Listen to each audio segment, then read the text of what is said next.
pag-asa na sa pagkakataong ito, mananaig ang mabuti at pipili tayo ng tamang iboboto.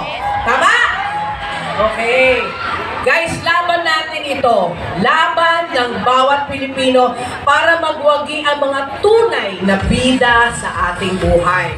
Kaya po, tulong-tulong natin ipagpatupad ang magandang bukas para sa ating bayan at para din po sa mga mahal natin sa buhay. At sa laban pong ito, kasama natin ang isa pang magiting na senador. Kung number 51, si Senator Kiko Sobalota, siya naman ay number 5. Diba? Walang iba kundi si Senator Bam Aquino!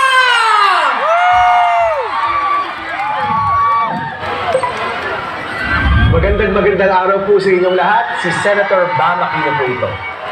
Unang-una, maraming salamat po sa mga nandito ngayon sa Bulacan para po sa inyong walang sawang suporta at pagmamahal sa amin po ni Senator Kiko. Nais ko po sanang makadalo pero sa araw na ito, nag-iikot po kami sa Samar at Leyte para mangampanya.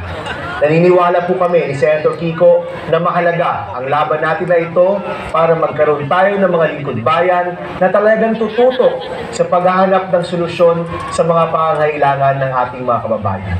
Alam niyo po, naipasa na po natin noon ang batas para sa libreng kolehiyo. Ngayon po, 7 taon ng libreng kolehiyo sa Pilipinas at kabilang po dito ang Bulacan State University. Sa pagbabalik po natin sa Senado, mas papalawakin pa natin ang benepisyo ng libreng kolehiyo at isusulong po natin ang siguradong trabaho.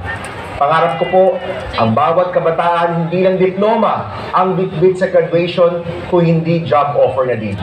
Kaya mga kasama, maraming salamat po. Si Senator Bam Aquino po ito, number 5 sa balota. Senador ng Pilipinas, senador para sa lahat ng Pilipinas. Maraming salamat po na para kay Miss Pinky kanina. Oo, di ba sabi mo kung meron pang trangkaso yan, partida? Partida. On out naman din pala talaga ng Oo. At